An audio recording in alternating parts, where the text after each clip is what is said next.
This is Duke University.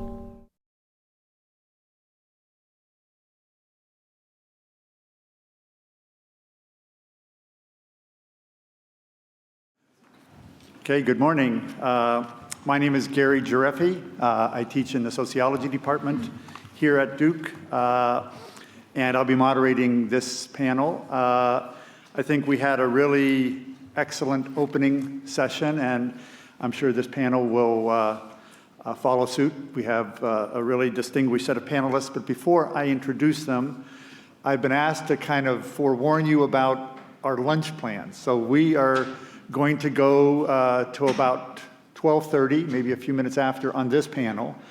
And then afterwards, the lunch is going to be at a place called the Thomas Center here at Fuqua. So when we leave for lunch, it's going to be a buffet. You're recommended to leave by this door on my right. There'll be people there, and just go across a bridge to the Thomas Center, and the lunch will be a buffet. And people can enjoy that.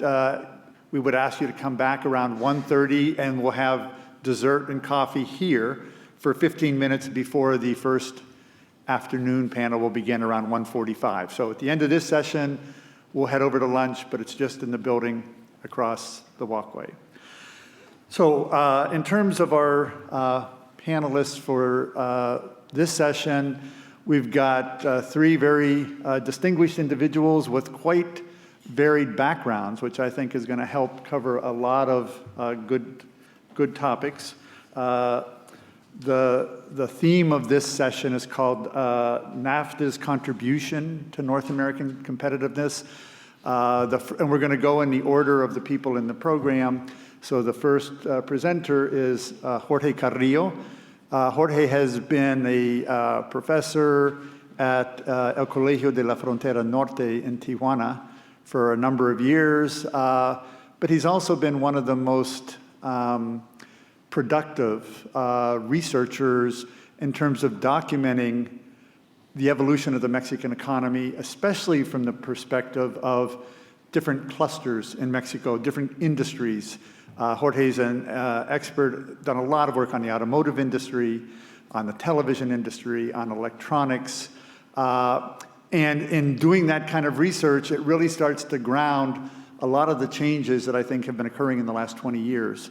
And there's various debates in that literature, but one of the issues is how Mexico has actually been moving up the sort of value chain in terms of higher technology levels of performance. So we'll probably hear some things about that in Jorge's discussion of the automotive industry today. Our second presenter will be Professor Campbell Harvey, who's a professor of finance here at the Fuqua School of Business. When you look at the write-up in the program, you'll see he's a financial guru of sorts, but to me, one of the neatest attributes that I think is not only distinctive in this room, but probably in the world, is that he's got a hypertext financial glossary which is sold as an iPhone app through iTunes. So I think we've all got a lot to learn from Cam as to how you get that kind of... It's $9.99. Okay, all right. I said he was in finance, but also marketing, so we'll just... And then finally, our third presenter is Gary Hufbauer. Gary's been at the Peterson Institute of International Economics since 1992, but he's published extensively on U.S. trade policy, but especially on issues of Western Hemisphere and NAFTA in particular. It seems like I hear him on NPR about every other month for some quote for some new issue coming up, so he's definitely one of the most visible and, again, productive scholars working on trade policy. So I think across the different people in the panel, we're going to have an excellent coverage of issues, and in particular in the last session, several times the topic of services came up in terms of how important it is. And I think we might be hearing something about financial services from Cam Harvey, and I think that is one of the big topics that people are focusing on. So we're going to first start with Jorge Carrillo. He's got a PowerPoint, and Jorge, your choice if you prefer to just sit there or you want to come to the podium.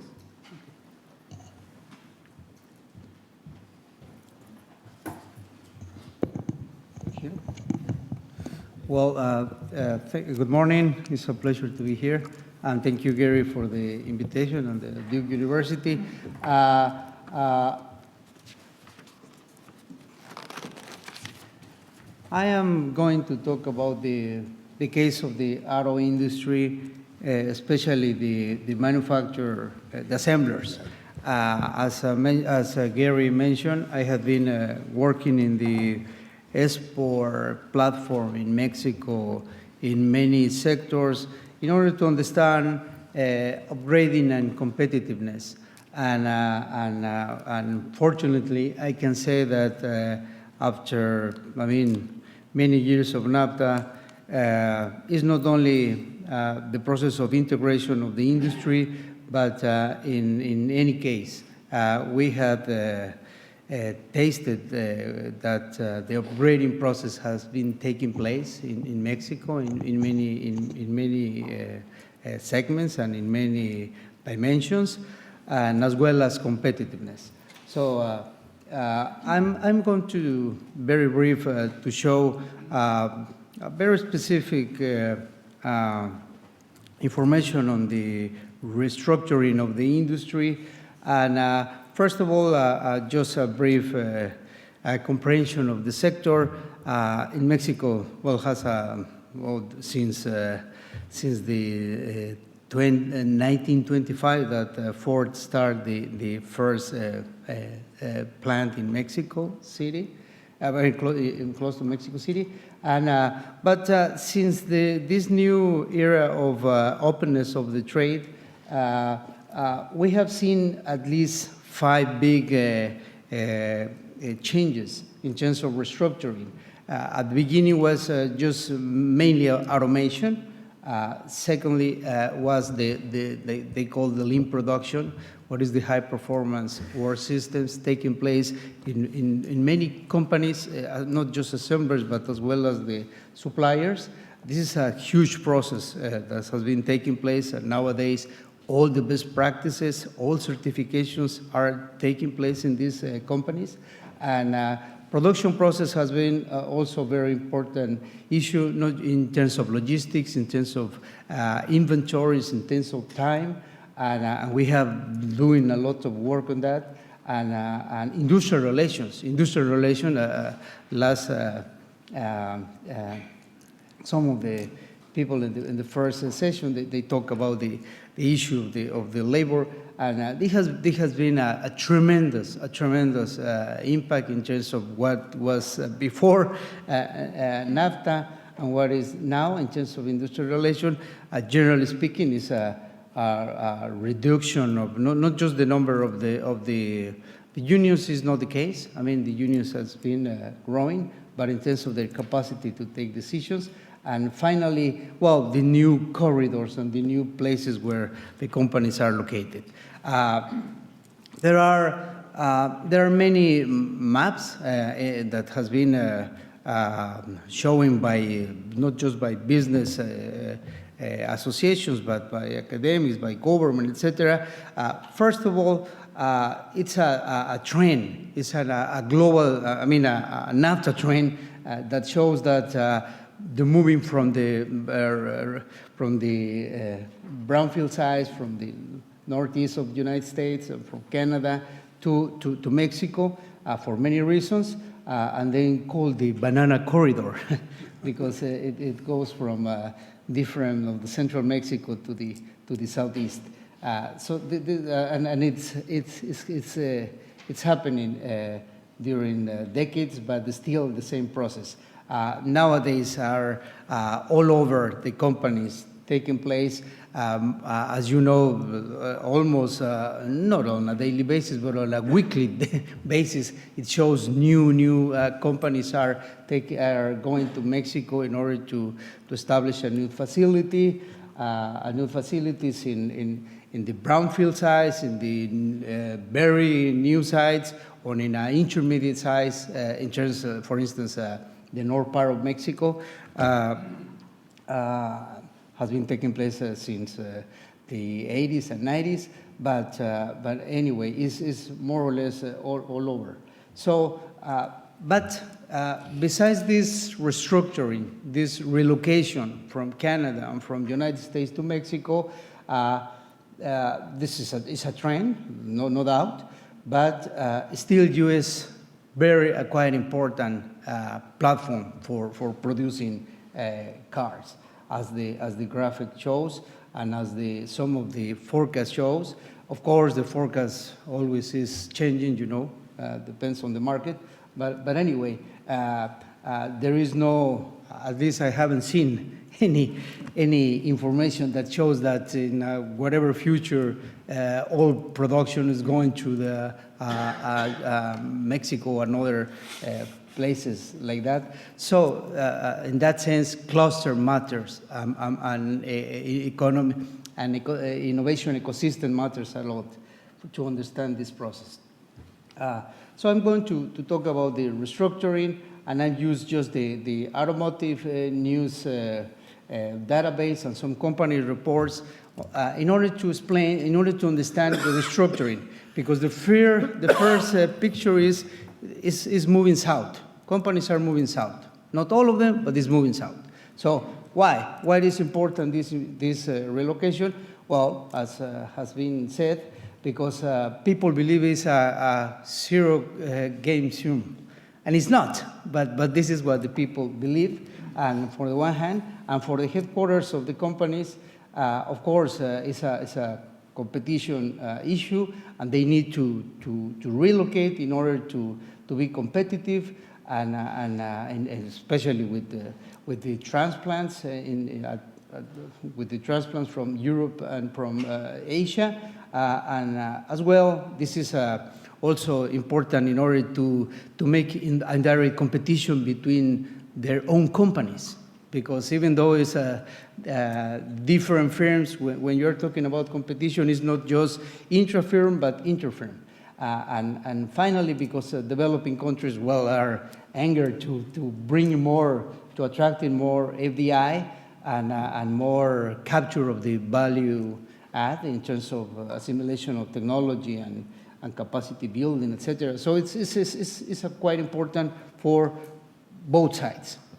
Not even that, Obama has a plan in terms of to return companies from China or from Mexico in order to be be more strong in the advanced manufacture, what they call. So GM, for instance, is moving one of their companies. So based on that information, we try to understand what's happening, and we divide the emerging and traditional regions. Sorry, there is not Canada here now, but it will be there. And in emerging regions, the new regions that are producing autos, as well as the case of Mexico, and the name of the states are there. Traditionally, in the case of Mexico, traditionally the production size has been taking place where the big markets are located, and then start the maquila type of exports that it doesn't matter the markets, because the market is in the United States or in Canada, mainly in the United States. So in terms of results, we create these maps and the information that I want to show you based on the production by plant. The production by plant, we just take 2 years. I mean, between is the crisis, huh? Do not forget that, because the crisis is very important. So is the impact of the crisis, the very strong crisis. So we just want to understand in terms of models, capacity, and firms, and the owners of, the origin of the country of origin of the firms, what's happening with this restructuring.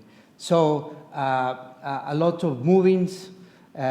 Some regions are well prepared in terms of to receive these new relocations, others not. But this is the big trend, and this is just information, the same, but in terms of information of the share of the share of the change. So the synthesis of these results are two or three. One is in terms of space. The traditional spaces in the US, the North, East, the Midwest, they lost 57% of the production capacity, but the new spaces lost too. So that's an important issue. And in Mexico, as probably you could imagine, they increased capacity in both cases. But interesting, the traditional regions, they received more than the new, at least for the 2011. In terms of the age of the companies, the seniority of the companies, so younger plants were the most affected in the US and not the oldest one. So that's interesting because always is related with seniority, working issues, etc. So this, at least this trend do not show that, not in a linear way on the one hand. In terms of Mexico, the same. We have the oldest plant and the newest plant receive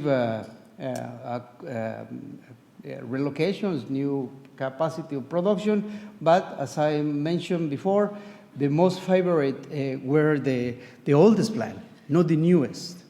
So it's an interesting trend. And age of plant is not related with closure or relocation of capacities, and this understanding of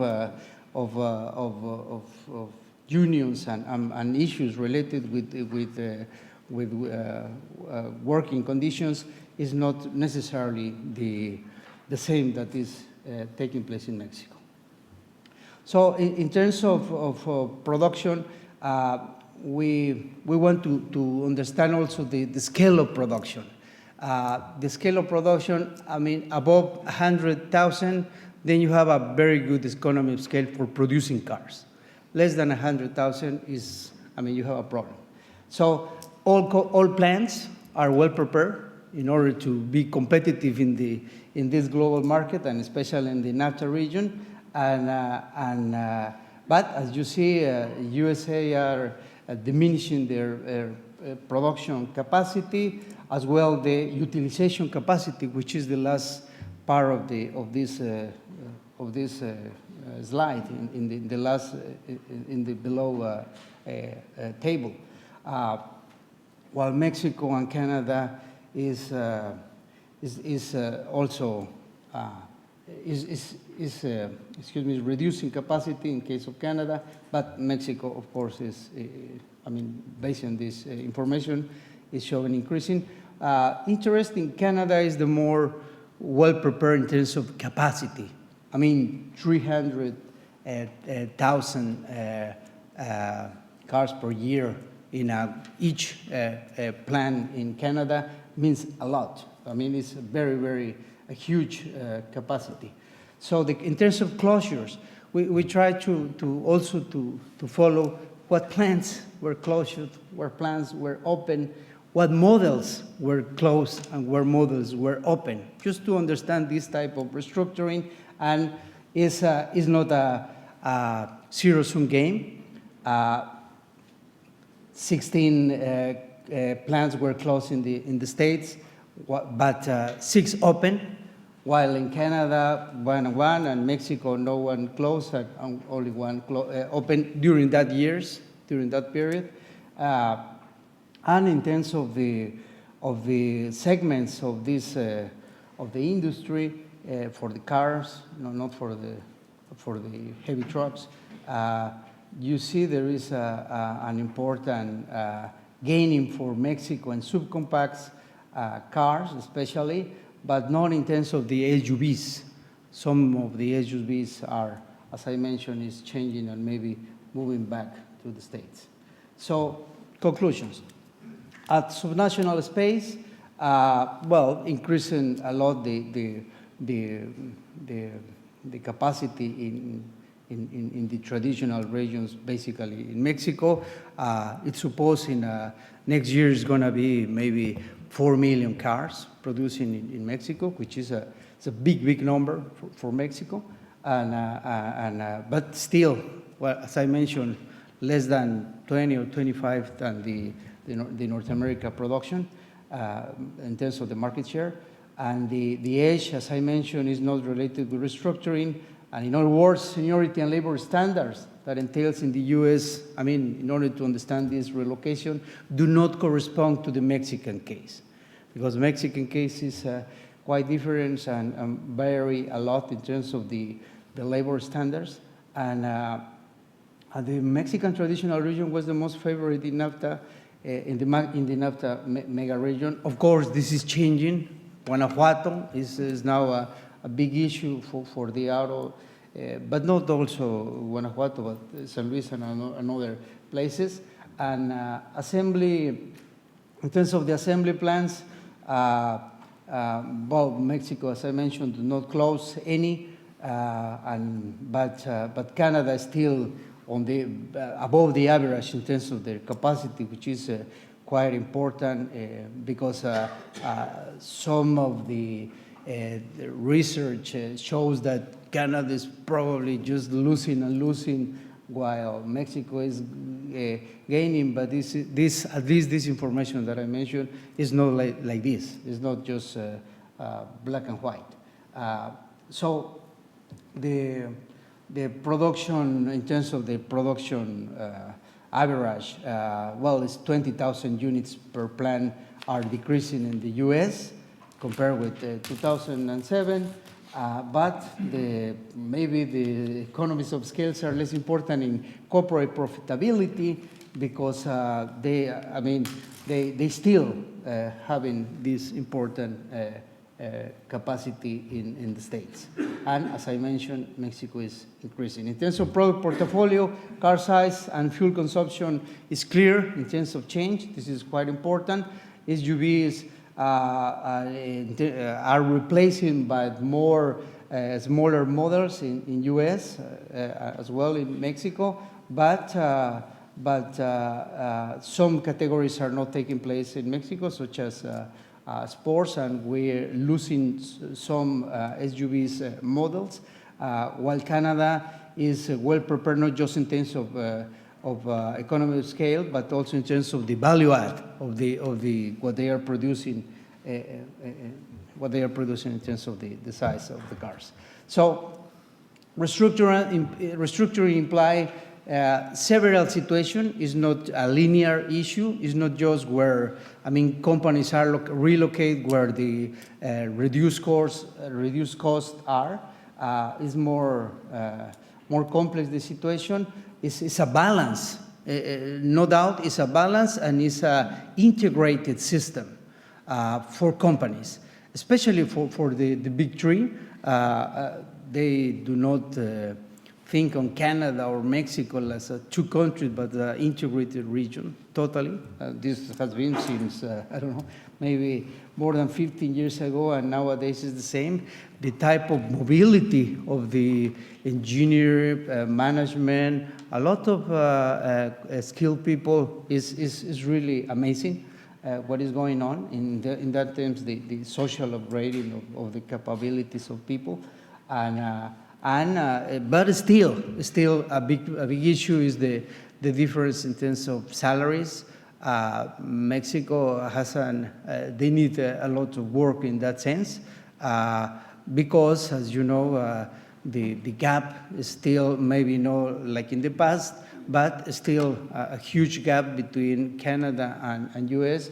It's only 340 the average wage in these plants. And remember, this is a good salary for manufacturer compared with other companies. So, but as I mentioned, these plants moving just because the wages? No. As I mentioned, the traditional locations in Mexico are one of the winners, and in that locations you can have the best companies such as Volkswagen with the higher salaries and very good performance in any ways, social speaking, tension responsibility, and so on. But at the same time, you have the worst with one of the Nissan companies. So and it's the same in the new spaces. So you have both. So it's not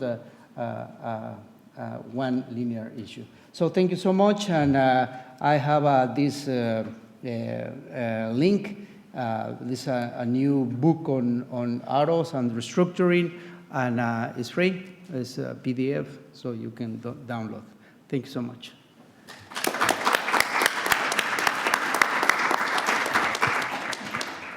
So I want to thank Jorge for his presentation, but also you could see so clearly from those maps that it's impossible to talk about national industries per se, that the discussion of autos echoed what Antonio Ortiz-Mena was saying earlier.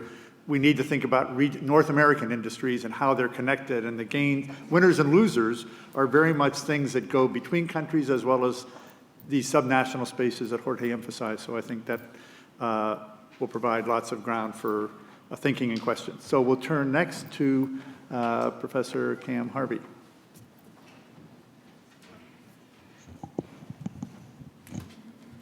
Thank you. At the risk of forfeiting my Canadian passport, I can't help but notice this picture here, protecting the environment together.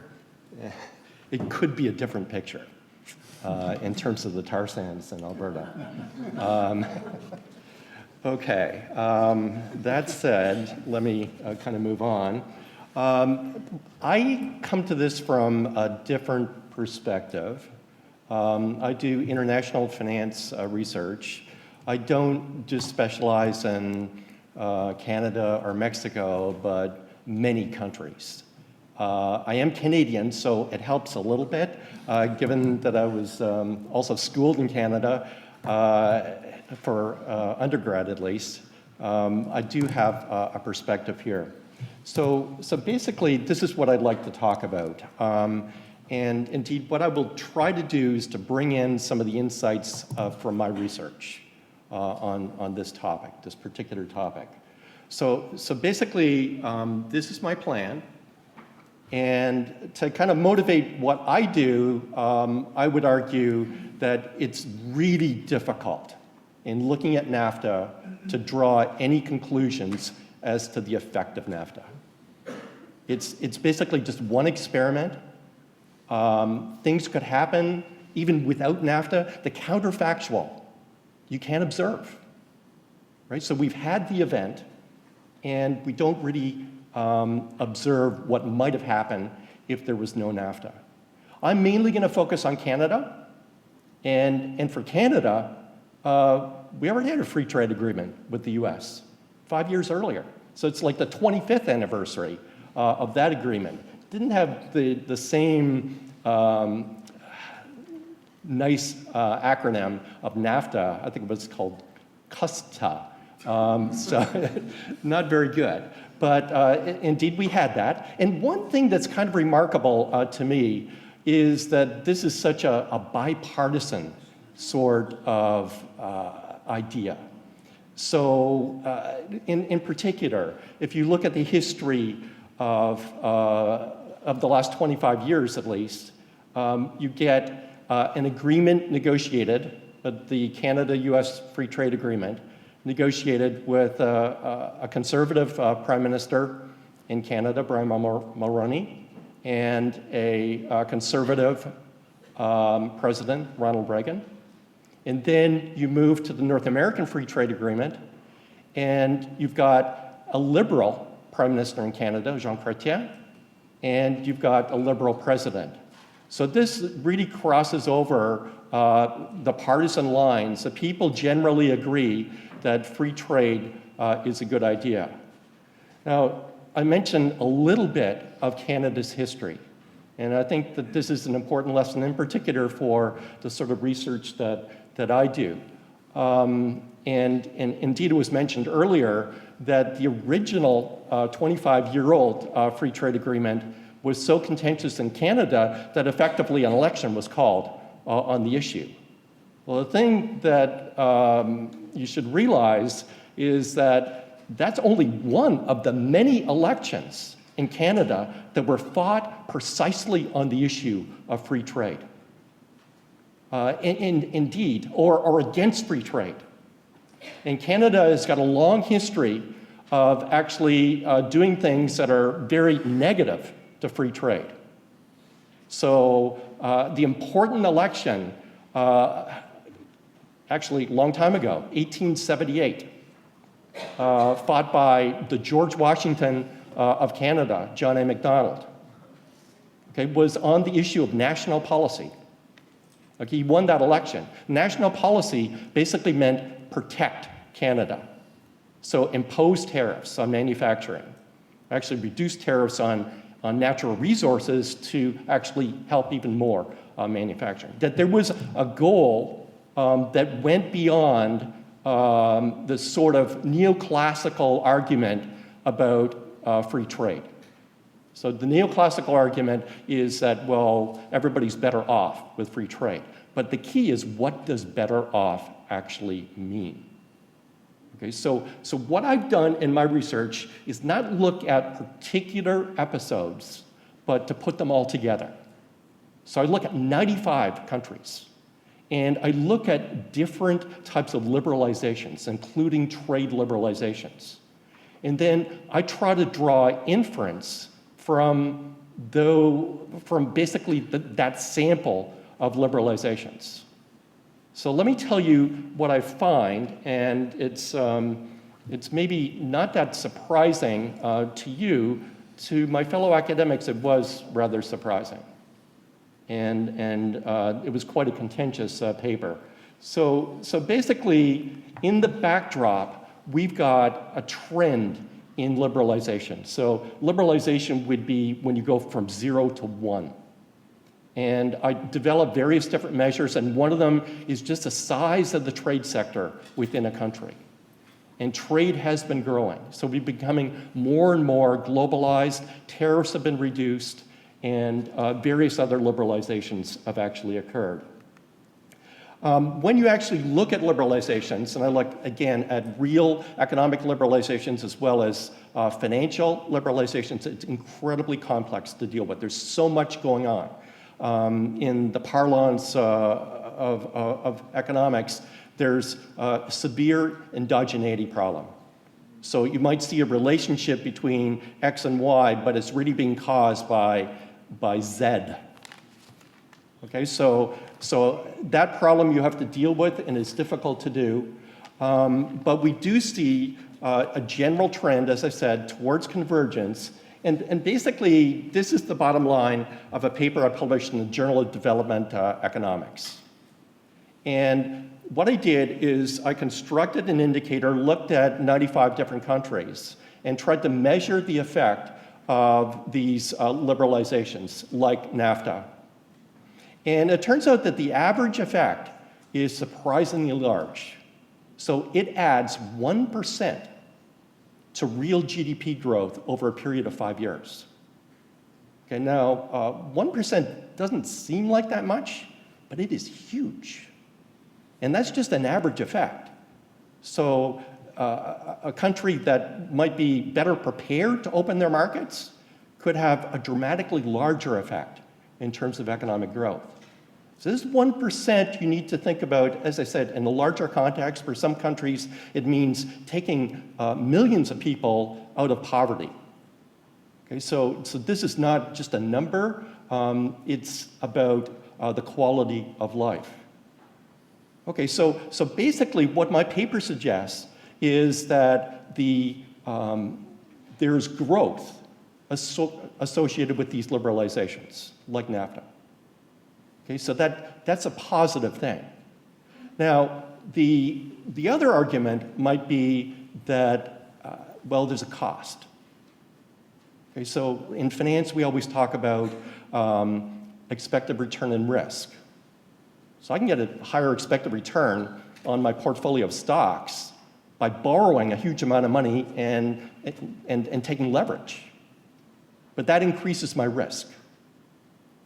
Okay, so is it the case that by opening your market, you actually increase your risk. And risk, you can think of as the propensity to go into an economic crisis, or just the general swings in the business cycle. So think of it that way. And we actually measure that too in another paper. And you can see this is volatility of growth, a particular part of GDP, which is consumption. In the US, it's about 2/3 of US GDP. And you can see that in some countries, the volatility actually decreases. In other countries, it increases on average. Interestingly, there's no significant effect. Okay, so the key is the words on average. Okay, so what my research suggests is that in general, opening your market is a good thing, and it doesn't necessarily lead to extra volatility in terms of your business cycle or the probability of severe recessions.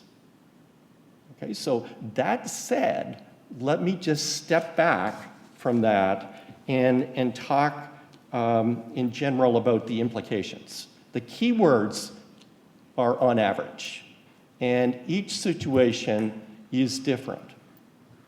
And I think that it's really important to kind of move beyond the neoclassical sort of perspective that, oh, well, there should be just no barriers to trade. Okay, if we move beyond a situation where it's Canada and the US or Mexico, US and Canada, for some countries, basically a total liberalization is very risky because it means you're forced to specialize in maybe one or two things. And if there is some sort of crisis, then you're going to take a beating as a country.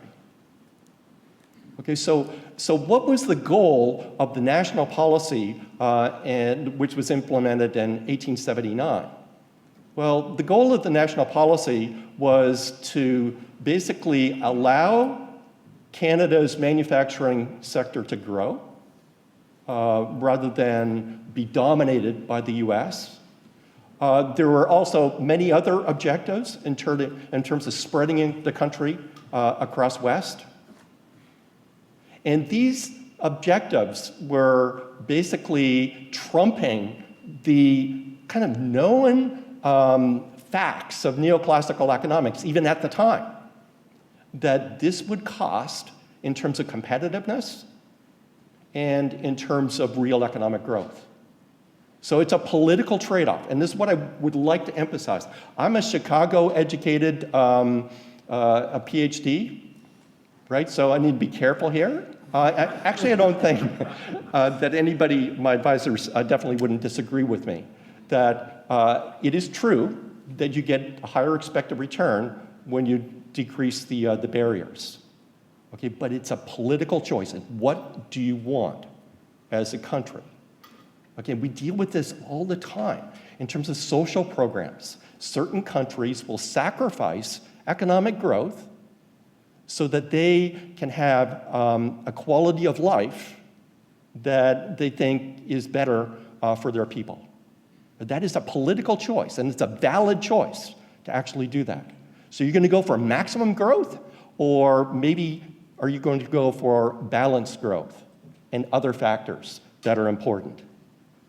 So I think that is important. And I'm not here necessarily critiquing NAFTA. It's certainly the case. There are, again, many elections in Canada that were fought on this issue of national policy or protection. By the time the 60s arrived, basically everything had swung in a different direction. Indeed, 1965, the auto sector between Canada and the US was completely liberalized. So that was kind of the first big thing for Canada, to have free trade in the automobile sector. But I guess the key thing is what is next. So what's the next step? Okay, so I think that we can conclude in terms of my research that these types of trade agreements on average are a good thing. On average, don't necessarily lead to increased volatility for larger countries. But what is the next step? So let me give some warnings here. I have another research paper that looks at, I think, a really interesting laboratory, the European Union. Okay, so very interesting history where over many different years, the European Union became more and more integrated. And we have a time series of events. So it's not just like one signing of the NAFTA in 1994. Okay, or let's get the years right. So basically, you've got many things happening, and what does it lead to? It leads to a currency union for the Eurozone countries. So what I did in my research is to study the time series where you've got actually countries coming in at different times to the European Union, and then you've got the Eurozone and countries coming in not at all the same time in terms of the Eurozone. So basically what my research concludes is that the benefits of economic integration come from the trade, and they come from the harmonization of regulatory agencies and all the rules. But when you look at the introduction of the euro, it does nothing. Actually, in our data, it appears to hurt. So the currency union itself was probably a negative event in terms of what they wanted to achieve in terms of growth. Okay, the key thing is in terms of growth, there were other objectives for the euro that go beyond the economics. So the political agenda also there. And maybe that was successful in terms of political agenda. But in terms of the economic agenda, I can conclude that the introduction of the euro really had no impact or a negative impact on the economic well-being in the Eurozone. So let's circle back to NAFTA. Let's just be careful here. We don't want to go to the next step, which would be some sort of currency union. Okay? The currency union is not a new idea. Again, you look at the history of Canada and the US. That was talked about in election campaigns in the early 20th century as some sort of panacea, a good idea. It's not really in the news, but if you look at other areas like the EU, it is kind of a logical thing to consider. My research suggests that that is a bad idea. So basically, what I'm suggesting here is that we need to be careful in terms of our assessments of these particular types of events. And I think we also need to be sensitive to what the real goals are here. Okay, so that is very important, and is not simply to maximize GDP growth, in my opinion. I think there needs to be some broader goals here. Let me end off my 10 minutes, or am I close to that? Yeah. 11 minutes, by just making one more reference. I know we talked about financial services. So one of the implications of this national policy was that certain institutions, certain industries were highly protected, including the banking sector. And what happened in Canada was that we basically developed an oligopoly of banks. It was kind of an unwritten deal that banks would be protected from competition. In return, they better not get into trouble. So it's rather interesting, in the three major financial crises, 1907, 1930, 2008, not one Canadian bank went under. Not one. In 1930s, 2,000 US banks failed. 2,000. Okay, so again, what I'm kind of challenging you to think about is that there could be other objectives. So again, it's a trade-off. Your banking system is not as efficient as it could be. It means the cost of capital for companies is higher. It means that Canadian companies are less efficient. It means that they are at a disadvantage in trading. However, there's no financial crises. And financial crises cannot just be measured by the cost of a bailout or some negative print in real GDP growth. That's a huge mistake to think about it that way. The human cost is enormous. Being displaced potentially permanently from your job, the health implications, there's many other negative implications. And again, it is a choice. So you can think of it as basically sacrificing competitiveness for some other benefit. It is a trade-off. It's a trade-off that people need to make. And it's a trade-off that Canada has done a particularly good job at, in my opinion. I point you to a really interesting research paper by Michael Bordeaux. He's at Rutgers University, and this year he published a paper in the Journal of Economic History that basically compares US banking to Canadian banking. And why is it that the Canadian banking system is so different and the implications? So I think we need to have a broader perspective. That's kind of where I come from.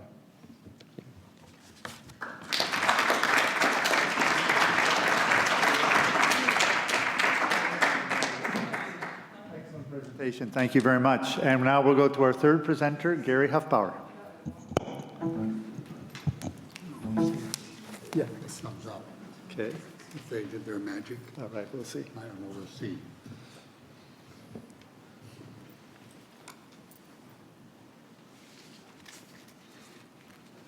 Well, well, we see if there's a PowerPoint or not. Oh my, There we go. my goodness gracious. I really want to thank Jane and Amy and their colleagues who organized this event. Organizing something like this is a tremendous amount of work, and this was done very efficiently. But I also want to thank the previous speakers for extremely interesting remarks, which I've certainly enjoyed. I have three kind of brief themes I want to talk about in the next few minutes. One is yesterday, the second is today, and the third is tomorrow. As Michael Hart mentioned, the Canada-U.S. agreement was not a big thing in the United States, and more generally, all the trade agreements from the Second World War up to the Tokyo round were not politically big things. They were things, but they weren't really big things in the United States. We had high bipartisan endorsement of all those previous GATT rounds and the Canada-U.S. NAFTA was a watershed. And for the United States, I think it was a really useful watershed, though there are still disagreement on that. But the watershed was that the United States could in fact trade with a poorer country, and it could benefit.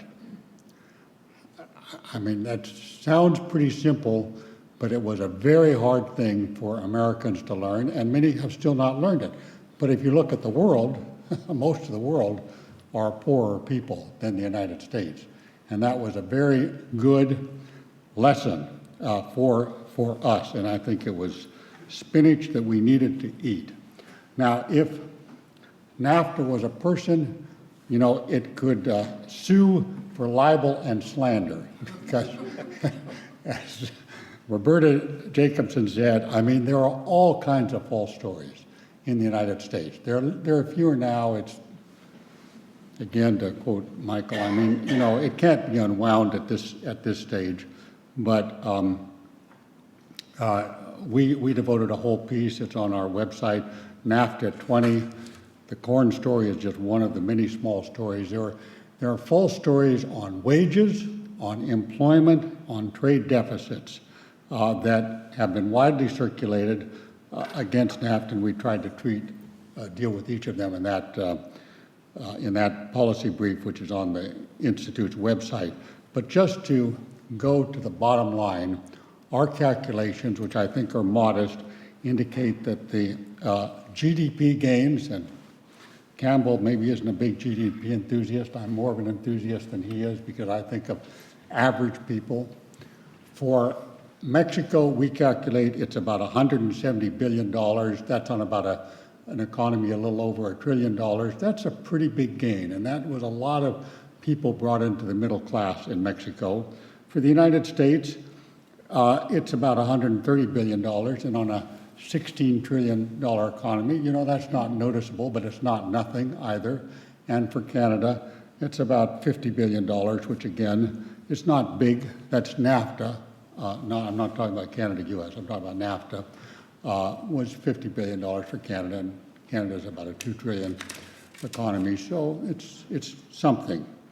So that's the bottom line. But now let me talk about today. As, again, Roberta said, you know, she almost said it, and I'll say it, there's a period of neglect, and Michael did say it. There's a period of neglect. It's not neglect at Duke University or many other universities around the country which are celebrating and having NAFTA forums, and University of Toronto and Colegio in Mexico and other places. But in official circles at the very top, you know, there's not much thought about North America right now. And meanwhile, needless controversies are, you know, making relations not as good as they should be. So I can just mention the names, everybody knows them. Keystone, Sugar, Cool, that's country of origin labeling, or ridiculous. Buy America, which is very anti-NAFTA in terms of government procurement. It's anti the world, but anyway, it came in spades in the United States and hasn't gone away. And there are others. The best thing about all these controversies is that they really ensure full employment for people like my friend Antonio and Gillis and so forth, because that's what they do on a daily basis, is try to work through these problems. And there are a lot of them, and so you could say that's a good side. It's like keeping the lawyers employed. We want to keep the diplomats employed. But it's not a happy time really for North America as a whole. Infrastructure has been mentioned, though I just learned from Jorge. I grew up in San Diego. I don't get back there too often. The last time I was there and down in Tijuana, the line to come back was just terrible. It's 3 hours or 2 hours wait to get back. But he tells me that they've just reopened, and now you can almost drive between Tijuana and San Diego, you know, in an hour or something like that. So that's an improvement. Now, let me turn to tomorrow.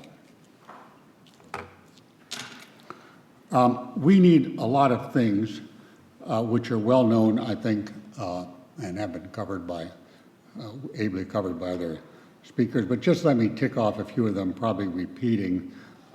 We need to cooperate when we negotiate TTIP. You know, and what do I mean by cooperation? I mean that a Mexican official and a Canadian official should be in the room when it's negotiated. They shouldn't have to wait to be informed later.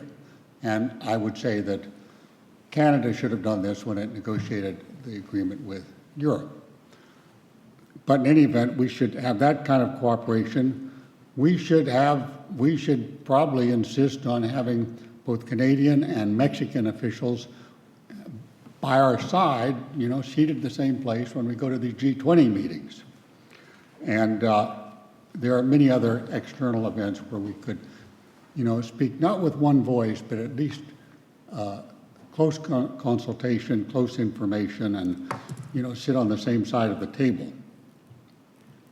Now, and we should, as has been referenced again by Michael and others, you know, if you were doing a calorie count on the border, it would be like the McDonald's Triple Mac. I mean, it's just gotten fatter and fatter. And it ought to be measured, and there ought to be a real-time, I challenge the Canadians to do it, they're very good at this kind of thing, but put a real-time website which shows exactly this calorie count at the border, both for individuals and for business. But it is getting worse. And there's no turnaround yet, but we ought to at least make people aware of the cost, the frictions that occur thanks to this thickening of the northern and southern borders. Now, why am I optimistic? I'm going to give some optimism in a moment.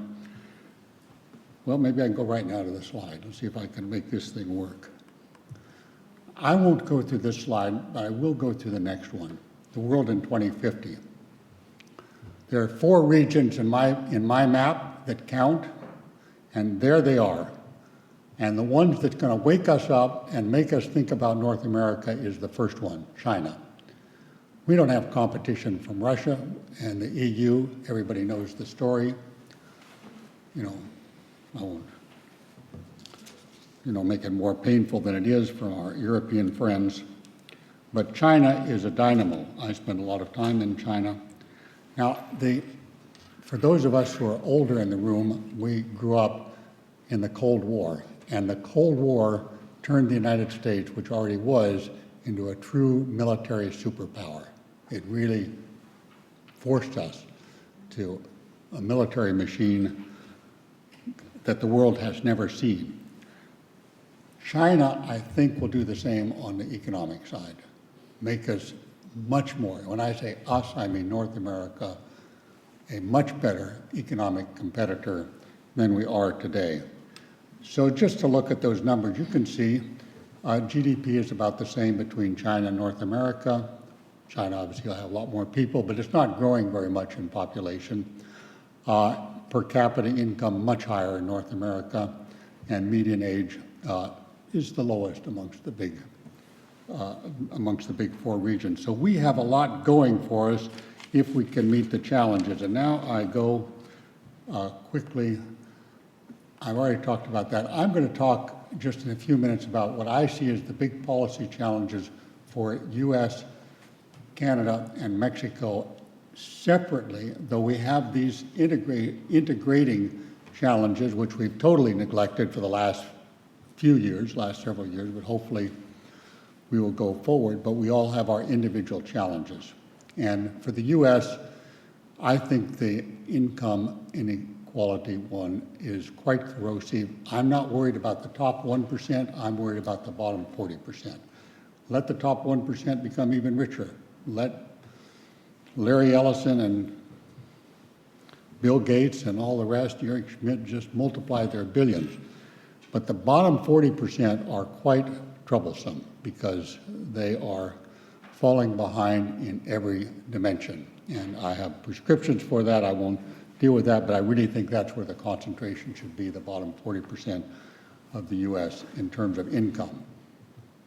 Second one, I guess in a liberal university like this one, everybody would probably agree with that, but maybe they won't agree so much with the second one.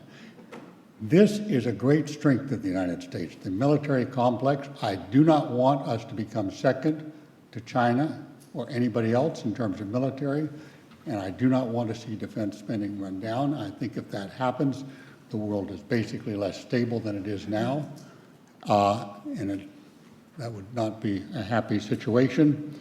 I think North American military dominance is critical. And importantly for this Obama administration, which does not love large corporations, we should love our large corporations. They are a major North American strength, a major strength to have them headquartered here, to have the innovation done here and so forth, instead of whipping them from time to time in political speeches. We ought to love them the way a nice socialist country does. Sweden, Sweden socialism, it's all the same in terms of American thinking. Sweden loves its big corporations. They cannot do enough for them, and they keep them happy. And we should learn to do the same for ours. Third, decaying infrastructure, everybody knows that. Everybody's even talking about it. But the IMF actually did something which is very useful if we can get the Congressional Budget Office to read it. If you improve infrastructure, you actually increase public revenue. You actually increase. It's not a revenue outlay. It's a revenue intake. It pays for itself. It's the real supply side economics. And if we can just get this in our mind and stop cutting those budgets, in fact, increasing them very dramatically, public-private partnerships and so forth. And then the fourth, North America has a great strength now. We can attract all the brightest people around the world. And we can give them green cards, visas with passports, whatever. Right now, they want to come here. They don't want to go to China. They don't want to go to Japan. They want to come here. And we ought to be admitting them in huge numbers. And we are not. And that is squandering one of our great strengths. Now, one thing Americans love to do is preach to Canadians. And there are some in the room. So I get to preach now for just a few minutes. It's hard to find much wrong with Canada.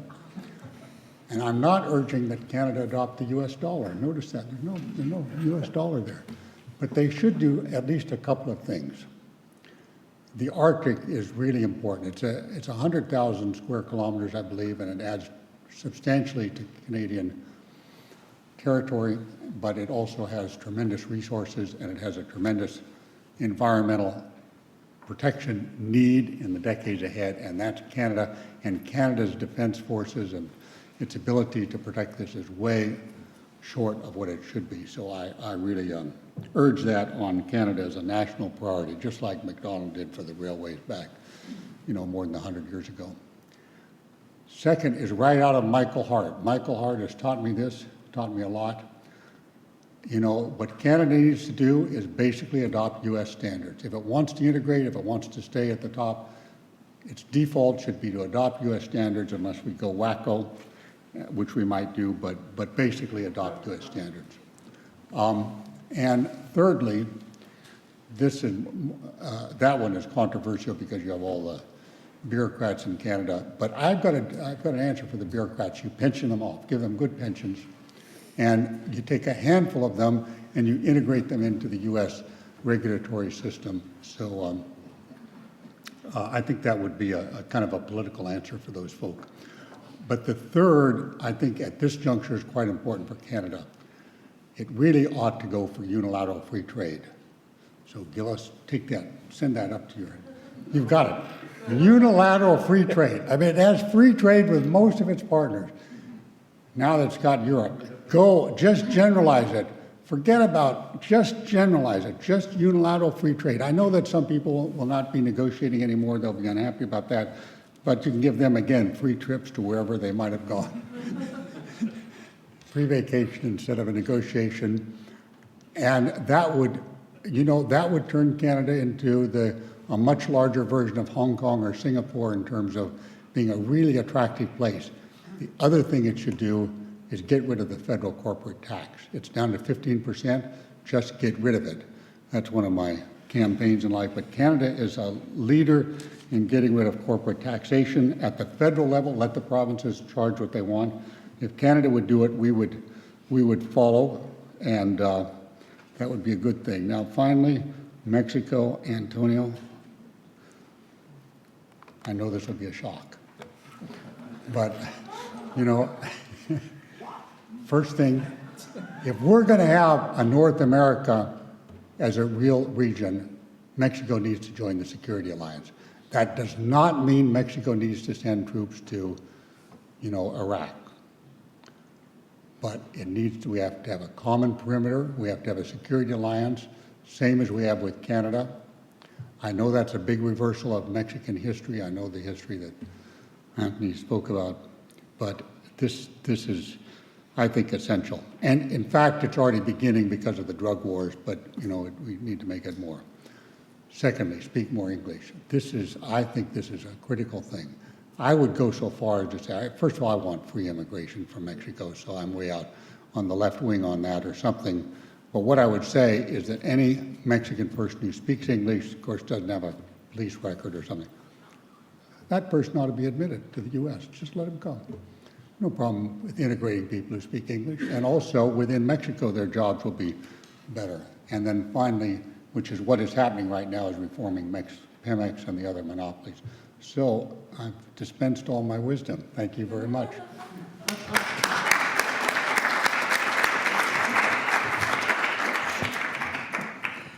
So we've had 3 excellent presentations, and because of the quality of the presentations, I don't mind standing between you and lunch for a few extra minutes.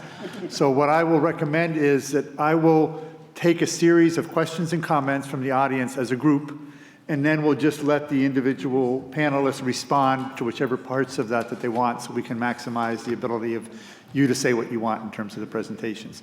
So we got the 2 mics, I guess, around, and I'll start over here on the left, and we'll work our way around to the right. And again, please introduce yourselves to the audience. I'm Bob Earl. I was a diplomat for many years in Mexico from '89 to '92 when the discussions for NAFTA first began. So I understand, make a few comments, offer questions, pass the mic on. Correct? Okay. I think the first comment I would make is, I think we probably all know the history. Carlos Salinas went to Europe looking for foreign investment and was told by Mitterrand, go home. It's not here. We've got our own issues to deal with. Go to the United States if you want money. And Salinas came back to Mexico City, consulted with his cabinet, or his closest associates, and then there were some private discussions with the White House, and Bush was amenable to it, and adding it on to the Canada Agreement, and we began the NAFTA process. Salinas gave an address to the Stanford Alumni Association in Mexico City shortly thereafter. And it was the first time that a Mexican president ever referred to Mexico as a North American country.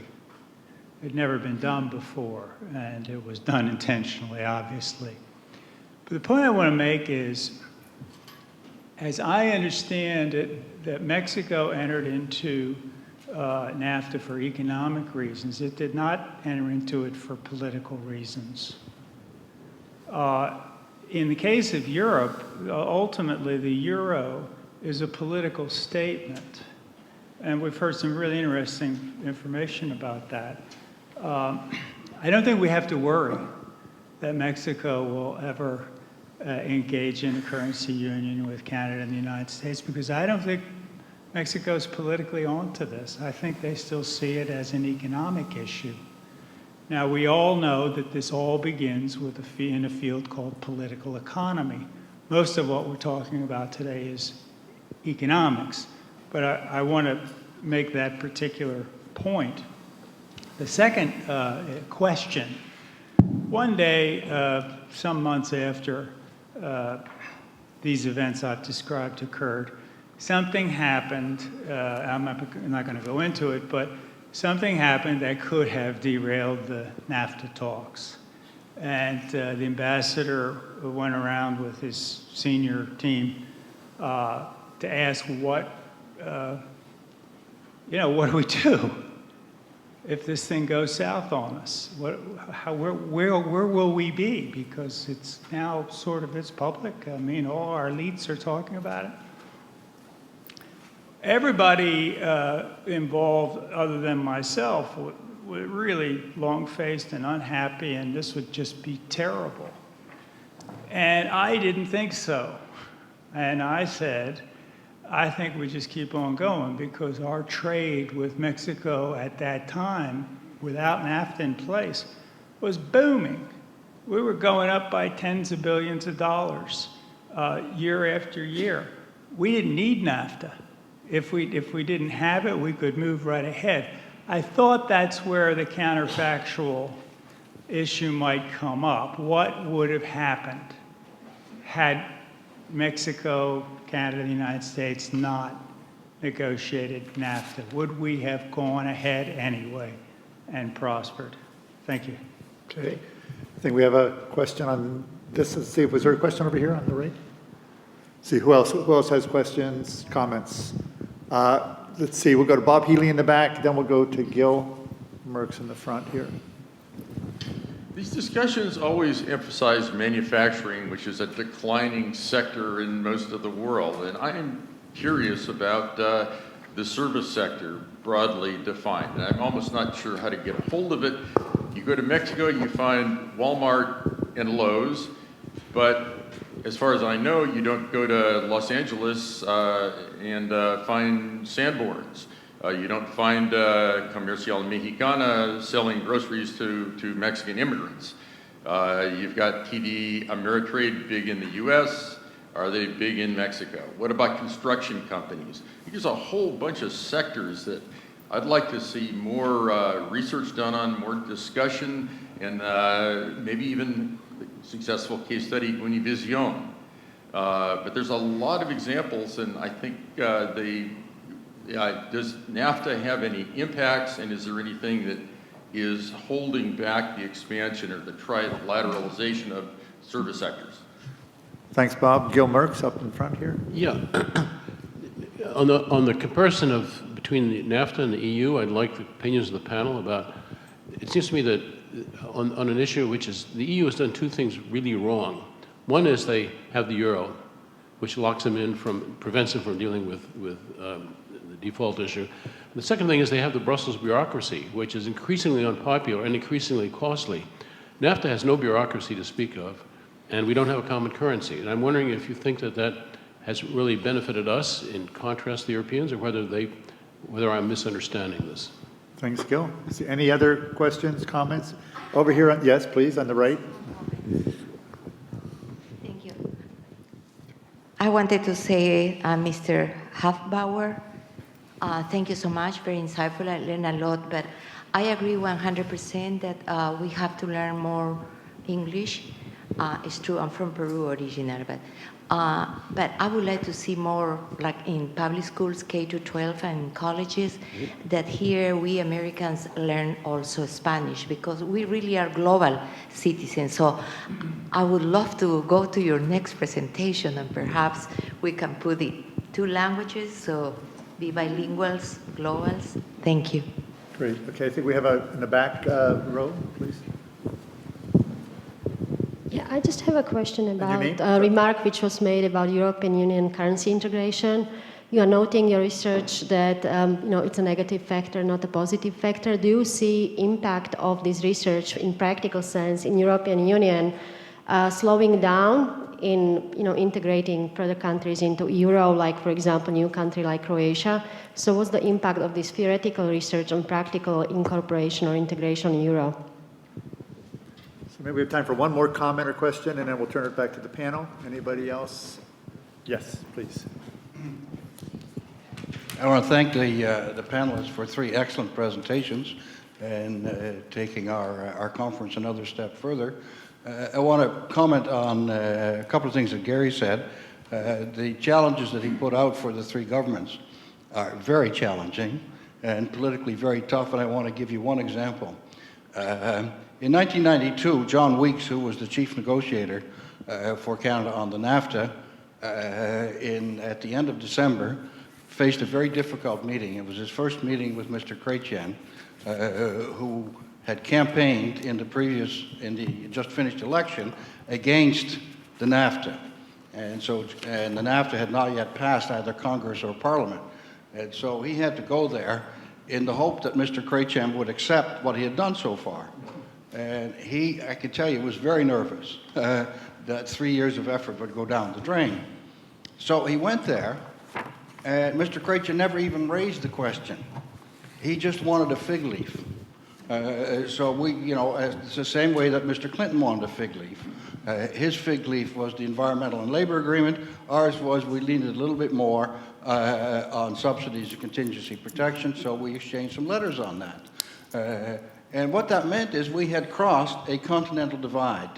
Until that time, as one of our speakers said, in Canada, the default position had been protection. The FDA challenged that, but it was a very difficult election. And because the Liberals had campaigned against it, we thought we'd be back to where we had been. But with Mr. Chrétien's acceptance, we had crossed the divide. From now on, the default position was free trade.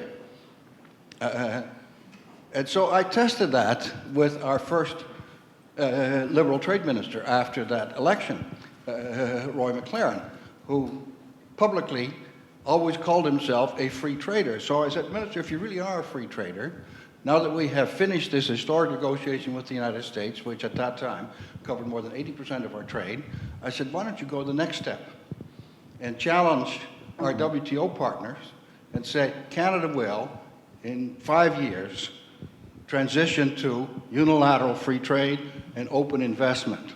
He couldn't run fast enough to get away from that idiot. All right? And I have challenged every minister since then. And I've written a number of articles making the case for that, which is becoming more and more realistic given the number of agreements that we have.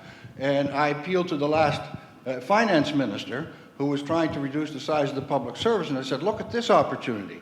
You can get rid of 5,000 revenue officers who are busy trying to figure out rules of origin in order to safeguard a 2% tariff. I said, get rid of all these people. Well, his officials told me that he agreed.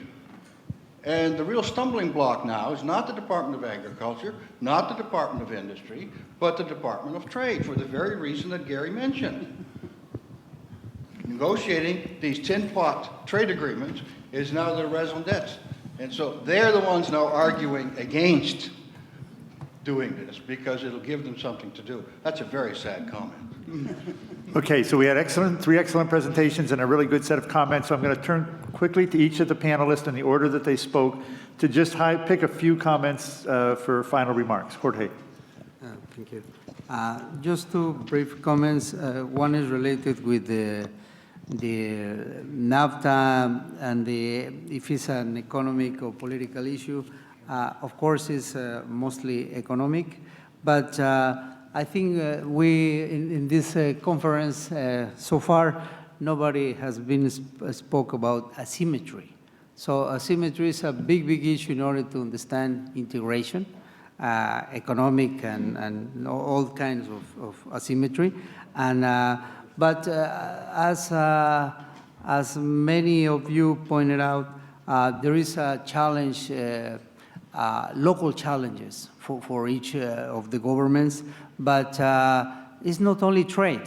That's an important reality that we need to take on. To be more focused. Trade is quite important, but as I mentioned, in industrial side, industrial focus is also important, but also social. Social is quite an issue. So, in my opinion, besides the asymmetry and besides the counter-reactions between a more political integration, there is a silent integration between Mexico and United States. And a lot of transborder people are more and more appearing in different regions. And also there is a generation gap between in terms of ideology of what is the United States and what is America, North America for Mexico and for the young people. And it's, as I mentioned, it's a really quite differences in terms of the languages they spoke and the ideology and the perspective. So we need to think on not just trade, but also in this social issue and in industry. And the last comment is related with the importance of the local firms, the internationalization of local firms. And I want to mention that in Mexico, the second most important multinationals are Mexicans. Besides United States, are Mexicans. Not Japanese, not Europeans, are Mexicans. So, of course, it's a huge country and a huge economy, but for instance, Bimbo, Cemex, American Mobile, and the companies in media are really globalized, are really taking market share, are embedded in the States, for instance, Bimbo. So it's a process going on, not on the same magnitude that the others, but what I'm saying is a more silent integration, I would call. Yes, a few things. First, I agree with the point that there's maybe too much emphasis on manufacturing. I think that's historically embedded in kind of free trade in general because it mainly was about manufacturing. It's also a factor that free trade really affects the volatility of employment in manufacturing. So even though manufacturing is declining in most developed economies as part of like the overall GDP, it still leads to a lot of job volatility, and that's the focus. I think in services, for many services, you don't even need free trade. It's already free trade. You could be sitting in wherever, some island in the Indian Ocean, and developing stuff that's available for people to consume all over the world. So I think just by default with the internet, with the way that things have evolved technologically, many of the service side activities are effectively already integrated, and it doesn't really matter what countries do. On this issue of NAFTA and the Euro zone and things like that, I totally agree that NAFTA was mainly economically motivated. Whereas if we look at the Euro, there's a lot more politics going on there. I guess the point that I was trying to make at the end was the next stage of integration would be to kind of follow what the Euro area did and go for a common currency. Okay, that is a political decision. It's a huge political decision because effectively, as soon as you do that, you give up your monetary policy. Okay, so you're ceding control to some institution in wherever, Frankfurt or Brussels, to do that. That is a big deal. Okay, so while NAFTA right now is an economic story, what I was warning about is the possibility of being enamored with some sort of currency union. I think that's a very low probability, but I do think that it's important to learn the lessons of the euro. There was also a question on, well, what about these new countries that are thinking of joining the euro? So my research suggests that on average, it was either no effect or a negative effect in adapting the euro. However, the keywords are on average. And certain small countries, it's to their advantage to give up their monetary policy because there's no credibility. Okay, so in joining the Eurozone, you've got credibility. And that actually does, so it's a trade-off that you actually make. You trade the monetary policy control for somebody else doing it. It reduces the cost of capital, funds flow in, your country develops, but there's a cost. You've given up control of your monetary policy. So some countries might actually think that that is a good move, and that is fine for me.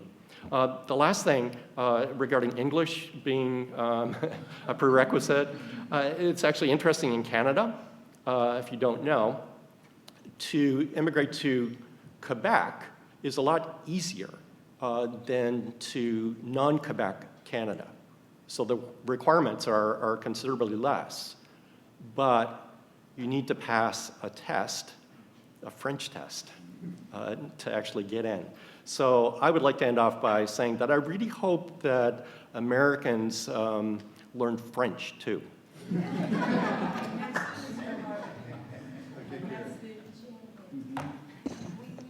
Well, there were so many interesting questions that I could talk for an hour. However, Amy has promised us fine Canadian wine and great Mexican beer for lunch. So, so I'm going to keep it very brief. So for Robert Earl, he says that U.S.-Mexican trade would have grown anyway. Well, Robert doesn't have to believe in gravity models, and maybe he hasn't studied them.